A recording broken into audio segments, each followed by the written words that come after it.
Olá, tudo bem? Meu nome é Paulo Faria, sou advogado, trabalho em Goiânia, mas atuo em todo o Brasil e sou defensor constituído do ex-deputado federal Daniel Lúcio da Silveira, condenado a 8 anos e 9 meses por crime de opinião, que não existe aqui no nosso país. Então eu vou falar um pouquinho sobre Daniel Silveira e o seu caso. Quem é Daniel Lúcio da Silveira? Daniel Lúcio da Silveira é um ex-deputado federal que foi preso no dia 16 de fevereiro de 2021, por volta de 23 horas. O deputado Daniel Silveira acaba de ser preso no Rio de Janeiro. Porque ele publicou um vídeo nas redes sociais não totalmente agradável aos ministros do Supremo Tribunal Federal. De ofício, o que é de ofício? O juiz determinou a prisão em flagrante do parlamentar, então, à época. Isso é possível? Em nosso ordenamento jurídico, isso não é possível. O juiz não pode decretar a prisão se não houver um pedido ou da polícia ou do Ministério Público, que é o titular da ação penal. No nosso país vigora o sistema acusatório, onde o Ministério Público é quem deve tomar a iniciativa de persecução penal e determinar se fulano ou beltrano deve ou não ser preso.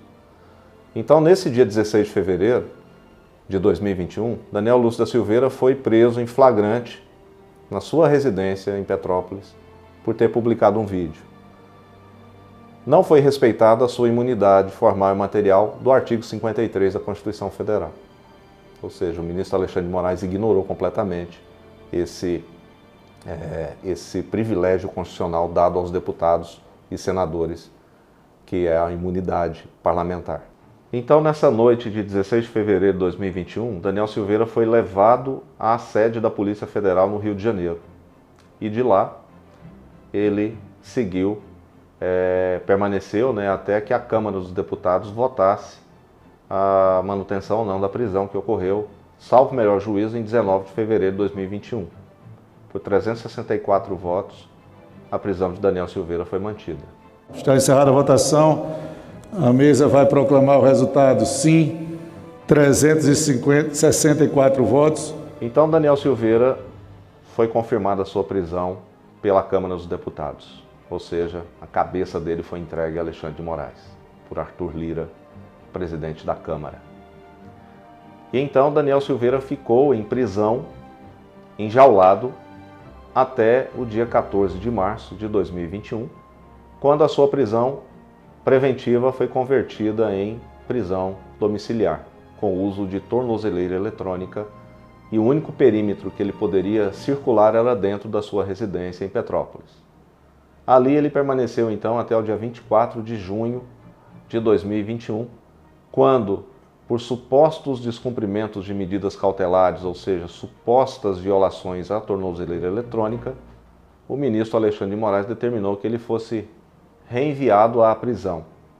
E aí determinou nova prisão preventiva e que ele fosse levado ao batalhão da Polícia Militar no Rio de Janeiro.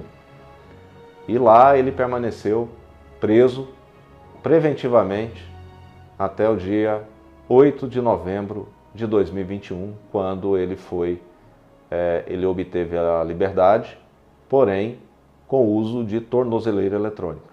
A partir daí, a ação penal já foi instaurada, já tinha ocorrido a própria instrução processual, testemunhas. E no dia 20 de abril de 2022, Daniel Lúcio da Silveira foi condenado a 8 anos e 9 meses de prisão em regime fechado e multa de 35 dias multa, que corresponde cada dia multa a 5 salários mínimos, que hoje dá em torno de R$247 mil por crime de opinião, que não existe no nosso ordenamento jurídico. Inventaram um crime de opinião. As mesmas pessoas que foram supostas vítimas do vídeo publicado em 16 de fevereiro de 2021, foram os mesmos que o condenaram. O ministro Alexandre de Moraes, além de ser vítima, suposta vítima, ele foi o acusador, ele foi o promotor, ele foi o auxiliar do promotor, ele é hoje, atualmente, quem executa a pena de Daniel Lúcio da Silveira. Então, em nosso ordenamento jurídico, trata-se de uma das maiores aberrações jurídicas da história do nosso país, onde o ordenamento jurídico, a Constituição, foram jogados na latrina e puxada a descarga. Até então, Daniel Lúcio da Silveira estava no mandato parlamentar de deputado federal pelo PTB do Rio de Janeiro. Quando foi em 1º de fevereiro de 2023, ele deixou de ser parlamentar. No dia seguinte, Alexandre de Moraes determinou a sua prisão preventiva por supostamente descumprir medidas cautelares. E aí foi levado ao presídio de Bangu, no Rio de Janeiro, para que ele fosse posto em jaula. Daniel Silveira foi enjaulado como um animal. Ele não foi tratado como ser humano, ele foi tratado como um animal. E aí, a partir desse dia 2 de fevereiro de 2023, até hoje, Daniel Silveira está preso em Bangu 8, no Rio de Janeiro. É importante informar que no dia 21 de abril de 2022, no dia seguinte à condenação pelo Supremo Tribunal Federal desse crime, suposto crime de opinião, onde Daniel Silveira foi condenado a 8 anos e 9 meses de regime fechado, por supostamente ofender ou tentar abolir o Estado de Direito. Daniel Silveira foi condenado pela Lei de Segurança Nacional, que tinha sido revogada meses antes. Outra aberração jurídica que é inacreditável em nosso ordenamento jurídico. Mas o que era ruim poderia piorar. Em 21 de abril, o presidente Jair Messias Bolsonaro concedeu a graça presidencial a Daniel Lúcio da Silveira, determinando que as penas fossem extintas, tanto as penas privativas de liberdade quanto as penas de multa. Mas em 23 de maio de 2023, o Supremo Tribunal Federal, em um ato absolutamente ilegal e inconstitucional, revogou a graça presidencial e determinou que Daniel Lúcio da Silveira deveria cumprir 8 anos e 9 meses de cadeia em regime fechado por crime de opinião, que está até hoje cumprindo.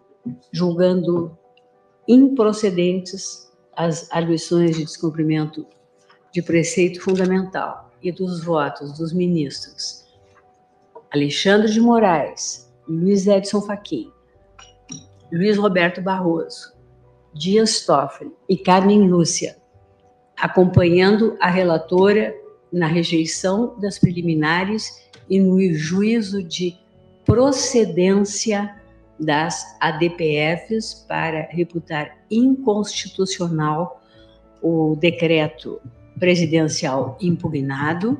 Então, com essa revogação da graça presidencial, por suposto favorecimento e entendimento dos ministros do Supremo, lembro você, vítimas que condenaram suposto algoz.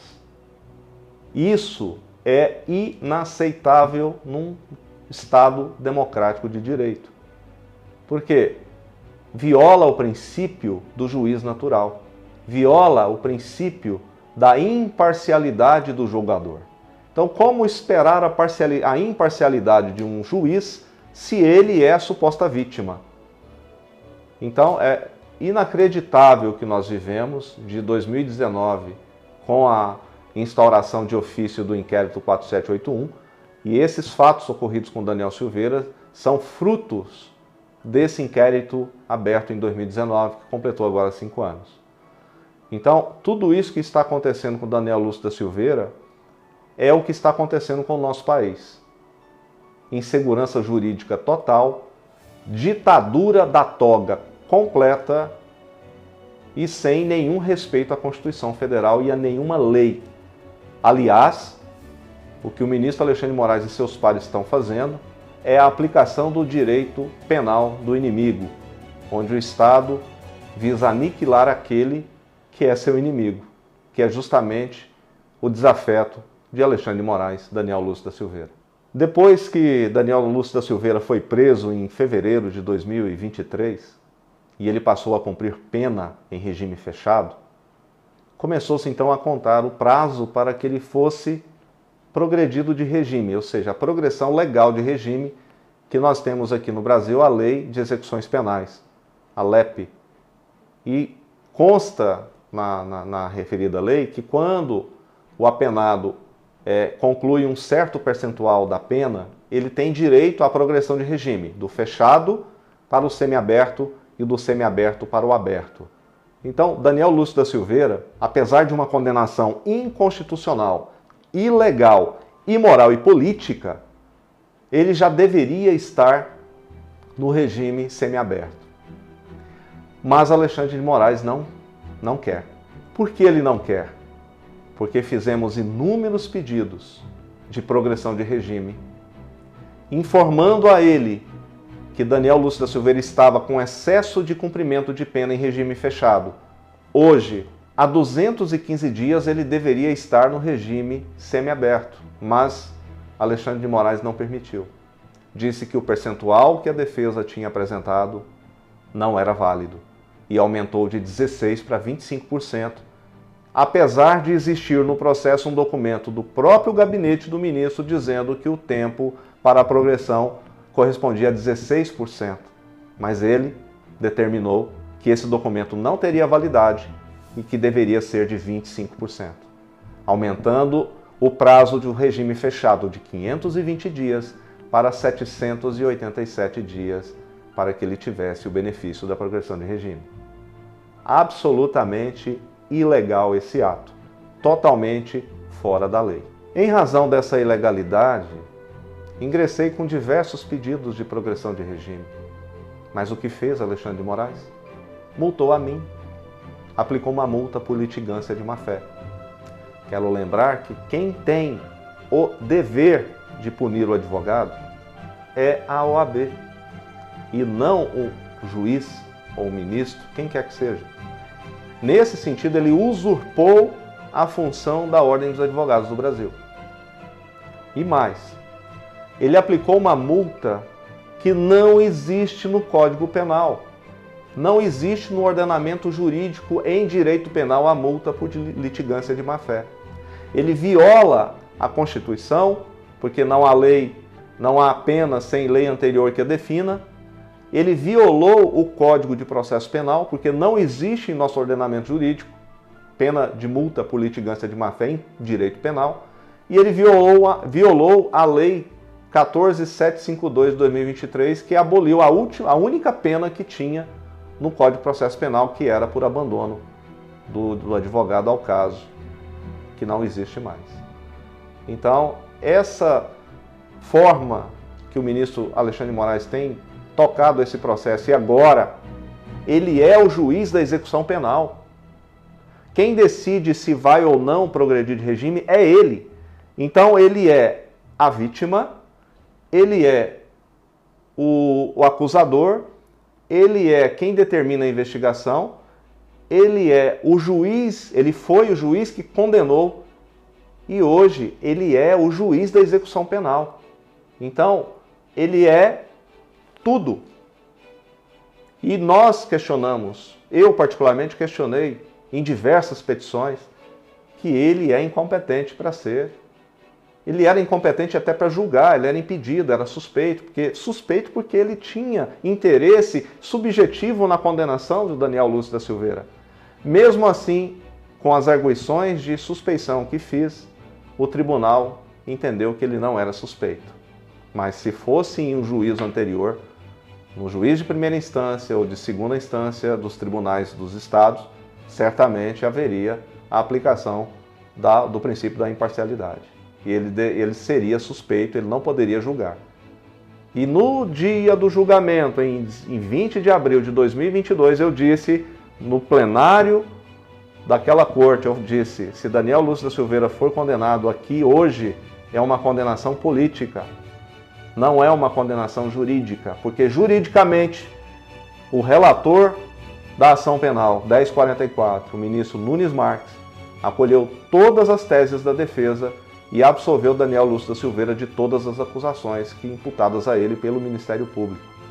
Então, ele foi absolvido pela lei jurídica e ele foi condenado pela lei política. O deputado federal Daniel Silveira, ele não está sendo julgado juridicamente, porque se fosse juridicamente, ele não estaria nem sequer preso no dia 16 de fevereiro, não teria sido preso. Quando Daniel Silveira foi condenado, o ministro Alexandre de Moraes, o que ele fez? Ele bloqueou todos os bens de Daniel Lúcio da Silveira, bloqueou salário, bloqueou conta, cancelou o CPF, cancelou o passaporte. Ou seja, Daniel Lúcio da Silveira hoje é um morto-vivo, porque ele não tem personalidade própria. Ele é uma figura inexistente em nosso ordenamento jurídico. Ele existe como pessoa, mas ele não existe como cidadão. Alexandre de Moraes conseguiu fazer isso. Ele simplesmente anulou Daniel Lúcio da Silveira. Foi isso que aconteceu. E hoje, o psicológico dele, obviamente abalado, não consegue entender tamanhas ilegalidades, muito menos a mim, que estudei o direito, que sabe como que foi construído esse processo, como foi construída essa condenação, e apesar de demonstrar, desenhar e explicar cada ponto da ação penal de ilegal, ele foi condenado. Ele hoje não tem nenhum centavo de renda. O ano passado, diante da situação, quando eu fui visitá-lo, em julho de 2023, eu estive lá, fiquei chocado com a forma que ele estava sendo, como a família também estava passando, necessidade mesmo. Porque a esposa dele também teve as contas bloqueadas, teve os aparelhos de uso de advogada retidos, apreendidos pela Polícia Federal. A filha de Daniel Lúcio da Silveira, a mais nova, ela faz tratamento psicológico, porque por 2 ocasiões ela foi surpreendida na casa com Polícia Federal ingressando com arma em punho, com fuzil apontado para a cabeça. 2 vezes. A esposa, doutora Paola, também está abalada, tem medo. Tem medo. A mãe, igualmente abalada. A outra filha também. As irmãs, da mesma forma. Então, Alexandre de Moraes conseguiu destruir uma família, assim como ele conseguiu destruir as mais de 1.500, 2.000 famílias do 8 de janeiro. Isso chama-se tortura. Tortura. Lei 9455 de 97. Quem tiver a curiosidade, basta pesquisar, que vai ver exatamente o que está acontecendo. A Constituição diz ainda que a pena não passará da figura do condenado. Mas nesse caso, passou, transcendeu, foi para filho, foi para mãe e chegou no advogado, que está sendo ameaçado, multado por defender o direito do seu cliente. Então, a situação hoje emocional do Daniel Silveira é muito sensível, porque ele, ansioso para a progressão de regime, é um direito dele, pois até traficante, homicida, todos os tipos de cidadãos que cometem crimes têm o direito à progressão, mas Daniel Lúcio da Silveira não tem. Porque Alexandre de Moraes não quer.